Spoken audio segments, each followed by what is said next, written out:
বন্ধুরা আপনারা সবাই কেমন আছেন? টেস্টি বাংলা চ্যানেলে আপনাদের সবাইকে স্বাগত। আজকে আমি আপনাদেরকে তৈরি করে দেখাবো এই থেতো মাংসটা। আপনারা হয়তো চোখে না দেখলে এটা বিশ্বাসই করতে পারবেন না যে এত কম সময়ে মাংস রান্না আবার হয় নাকি।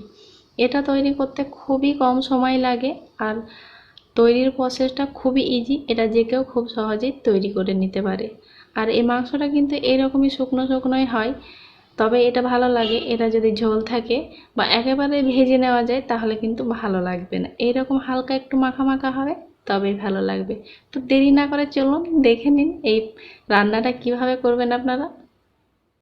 আমি এখানে 500 গ্রাম মাংস নিয়েছি। প্রথমে মাংসটাকে ছোট টুকরো করে ধুয়ে নিয়েছি, তারপরে এটা আমি শিলে একটু থেতো করে নিয়েছি। এটা কখনোই ব্লেন্ডারে ব্লেন্ড করতে যাবেন না, নাহলে সম্পূর্ণ টেস্টটা কিন্তু নষ্ট হয়ে যাবে। আমি এখানে হাড্ডি এবং ফ্যাট সহ নিয়েছি, সঙ্গে এই দুটো থাকলে টেস্টটা আরেকটু ভালো হয়। এটা জাস্ট আমি হালকা একটু নরম করে নিয়েছি। এটা খুব বেশি থেতো না, মানে গোটার থেকে একটু কম। এখানে দুটো মিডিয়াম সাইজের পেঁয়াজ আমি মাঝখানে গোল করে কেটে নিয়েছি, তারপরে মাঝ বরাবর কেটে নিয়েছি। 75 গ্রাম সরষের তেল নিয়েছি। যদি ফ্যাট বেশি থাকে তেলটা একটু কম নেবেন। এখানে নুন নিয়েছি স্বাদ মতো, হলুদ 1 চা চামচ, চিনি নিয়েছি হালকা পরিমাণ, হালকা একটু মিষ্টি হলে ভালো লাগে। জিরে গুঁড়ো 1 টেবিল চামচ, ধনে গুঁড়ো 1 টেবিল চামচ আর গোলমরিচ গুঁড়ো 1/2 চা চামচ। এইগুলো গোটা ভেজে তারপরে গুঁড়ো করা আছে। লঙ্কা স্বাদ মতো 2 টেবিল চামচ নিয়েছি আমি এখানে আদা রসুন বাটা, আর একটা লাগছে তেজপাতা। প্রথমে আমি কুকার নিয়েছি, কুকারের মধ্যে কিমাটা আমি ঢেলে দিচ্ছি, আর এর মধ্যে আমি দিয়ে দিচ্ছি এখন নুন, চিনি, হলুদ আর দিয়ে দেব আদা রসুন বাটা পুরোটাই।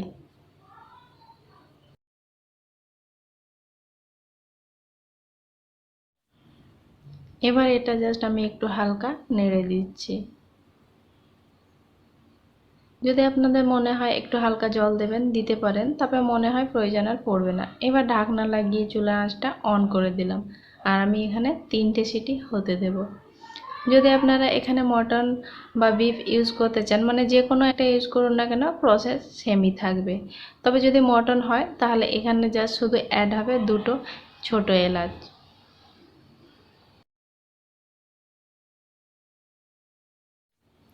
3টে সিটি হয়ে গেছে। এবার কুকারটা নামিয়ে একটা কড়া আমি বসিয়ে দিলাম। এবার এর মধ্যে আমি দিয়ে দেব সরষের তেলটা। এখানে আমি বিফ নিয়েছি তাই দিয়ে দিচ্ছি আমি তেজপাতাটা আর পেঁয়াজ কুচি।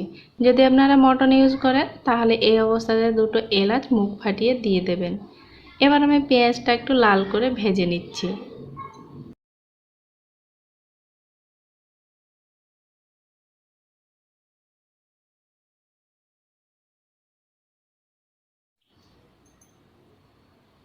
পেঁয়াজটা আমার ভাজা হয়ে গেছে, তবে এটা একেবারে ভেজে কালো করে দেওয়া যাবে না, হালকা একটু নরম থাকতে হবে। এদিকে আমি দেখে নিই কুকারের প্রেশারটা কমেছে কিনা। এবারে পেঁয়াজের মধ্যে আমি দিয়ে দেব লঙ্কা গুঁড়োটা। ঝালটা আপনারা অবশ্যই আপনাদের স্বাদ মতো দিয়ে নেবেন, তবে লঙ্কা গুঁড়ো দেওয়ার সঙ্গে সঙ্গেই কিন্তু মাংসটা দিয়ে দিতে হবে।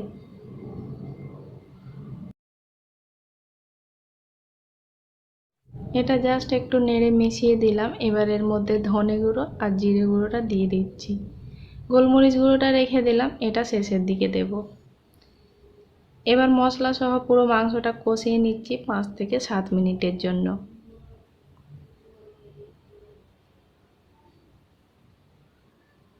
ফিরছি 5 থেকে 7 মিনিট পর। এবার এর মধ্যে হালকা একটু জল দেব। কুকারে হালকা একটু মশলা ছিল তাই সেটাতেই জল দিয়ে ধুয়ে এটা মাংসের মধ্যে ঢেলে দিলাম। এবার এটা আবার আমি হতে দেব 2 থেকে 3 মিনিটের জন্য। ফিরলাম 2-3 মিনিট পর। মিষ্টি একটু আমাকে কম লাগছে তাই আমি আর একটু চিনি দিয়ে দিচ্ছি। চিনিটা একেবারে অপশনাল, আপনারা না চাইলে না দিতে পারেন, তবে আমি বলবো সামান্য একটু মিষ্টি হলে ভালো লাগবে। এটা আমি আবার নেড়ে জাস্ট মিশিয়ে নিচ্ছি। আবারও এটা আমি হতে দিচ্ছি 3 থেকে 4 মিনিট। এবার দিয়ে দিলাম গোলমরিচ গুঁড়োটা আর দিয়ে দিচ্ছি আমি একটু জল। এটা আমি জাস্ট আমি হতে দেব 4 থেকে 5 মিনিট। ফিরলাম 4-5 মিনিট পর। এবার মাংসটা সম্পূর্ণভাবে তৈরি হয়ে গেছে। এবার চুলা আঁচটা আমি বন্ধ করে দিলাম। বন্ধুরা, আপনারা দেখতেই পেলেন এই রান্নাটা কত ঝটপট তৈরি হয়ে গেল। আর এটা হতে খুব জোর হয়তো সময় লেগেছে 15 থেকে 20 মিনিট। আর এটা খেতে কিন্তু খুব টেস্টি হয়। তো আমি বলবো আপনারা ঘরে একবার এরকম এই সেম প্রসেসে একবার তৈরি করে দেখুন, অবশ্যই আপনাদের ভালো লাগবে আমি আশা করছি।